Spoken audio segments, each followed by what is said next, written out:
پھر بخاری مسلم میں، ابن خزیمہ میں، دیگر کتب احادیث میں ایک ایسی حدیث بھی ہے جو کلیجہ ٹھنڈا کرتی ہے، جو روح کو توانا کرتی ہے اور اس مضمون کو مزید مضبوط کرتی ہے، مستحکم کرتی ہے، اور حج اور عمرے کی فضیلت کو دلوں میں اور زیادہ جگہ دیتی ہے۔ حضرت ابن عباس رضی اللہ تعالیٰ عنہ فرماتے ہیں کہ رسول اللہ صلی اللہ علیہ وسلم کے ساتھ میدان عرفات میں ایک صاحب وقوف کیے ہوئے تھے۔ وقوف کا مطلب ٹھہرے ہوئے تھے، میدان عرفات میں وقوف ہوتا ہے۔ وقوف کیے ہوئے تھے، اچانک اپنی سواری سے گرے اور اس کے کچلنے کے سبب انتقال کر گئے۔ ایک روایت میں یوں بھی ہے کہ وہ آ رہے تھے اور اچانک گرے گردن کے بل تو انتقال کر گئے، اور ایک حدیث میں یوں ہے بخاری مسلم میں کہ وہ سواری سے گرے، پھر سواری ان کے اوپر سے گزری، کچل دیا اس نے، ان کا انتقال ہو گیا۔ رسول اللہ صلی اللہ علیہ وسلم نے فرمایا انہیں پانی اور بیری کے پتوں سے غسل دو اور 2 کپڑوں میں کفن دو، اور ان کے سر کو نہ ڈانپنا، سر کو نہ ڈانپنا۔ کیوں بھلا؟ احرام کی حالت میں سر ڈانپنا منع ہے۔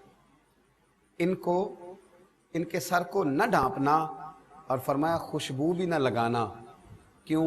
محدثین لکھتے ہیں حالت احرام میں خوشبو لگانا بھی، سر کو نہ ڈانپنا، خوشبو نہ لگانا۔ اور حضور صلی اللہ علیہ وسلم نے فرمایا بے شک یہ قیامت کے دن جب اٹھیں گے تو لبیک لبیک کہتے ہوئے اٹھیں گے، ان کی زبان پہ جاری ہوگا لبیک اللہم لبیک لبیک لا شریک لک لبیک ان الحمد والنعمت لک والملک لا شریک لک لبیک لبیک اللہم لبیک لبیک لا شریک لک لبیک ان الحمد والنعمت لک والملک لا شریک لک لبیک لبیک اللہم لبیک لبیک لا شریک لک لبیک ان الحمد والنعمت لک والملک لا شریک لک لبیک۔ فرمایا یہ لبیک پڑھتے ہوں گے، یہ اسی ذوق سے اٹھے، اسی درد سے اٹھیں گے۔ ذرا ایک منظر تو بتائیے، جب لوگ قبروں سے خوف کے عالم میں اٹھیں گے، وَإِذَا الْقُبُورُ بُعْثِرَتْ، اور جب قبریں کریدی جائیں گی تو ایک شخص حالت احرام میں اٹھے، ایک شخص حالت احرام میں اٹھے اور لبیک لبیک کہتا ہوا اٹھے۔ یہ چند سال پہلے حج سے کچھ 4-5 مہینے کے بعد ایک بزرگوں کی میت ملی میدان عرفات سے، لیکن وہ لوگ بتاتے ہیں کہ کتنے مہینے گزر گئے، احرام بھی اسی طرح وجود پہ ہے اور چہرہ بھی تر و تازہ ہے۔ بہت مہینوں کے بعد میت ملی تو رب کریم نے بتلایا کہ جو احرام کی حالت میں میدان عرفات میں چلا جائے، اگر باہر اس کا وجود سلامت ہے تو اندر بھی سلامت ہی رہے گا۔ اور حضور علیہ السلام کا یہ فرمان، اس کی صداقتیں کہ یہ شخص اپنی قبر سے بھی لبیک لبیک کہتا ہوا ہی اٹھے گا، تو جو اس رستے میں گیا، جو اس راہ چلا، جو اللہ تبارک و تعالی کے رستے کا مسافر بنا، اس کا اعزاز دیکھیے، اس کی شان دیکھیے۔ حاجی کو یہ سمجھنا ہے سب سے پہلے، اس کے لیے یہ بات ضروری ہے، اس کو یہ ازبر کرنا ہے، اس کو یہ سمجھنا ہے کہ میں اصل میں ہوں کون۔ دیکھیے جب انسان اپنا منصب سمجھ لیتا ہے، جب وہ اپنا معیار سمجھ لیتا ہے، پھر ذرا اس کے رویوں میں تبدیلی آتی ہے۔ حاجی کو یہ سمجھ لینا چاہیے کہ میں اللہ کی جماعت میں سے ہوں، میں وہ ہوں جسے رب کریم نے بلایا ہے، میں وہ ہوں جسے اس نے اتنے سارے لوگوں میں سے چنا ہے۔ بہت بڑی سعادت ہے۔ دعا فرمائے اللہ ہم سب کو موقع عطا فرمائے اور یہ ساری فضیلتیں اللہ ہمیں نصیب فرمائے۔ آخر دعوانا الحمدللہ رب العالمین۔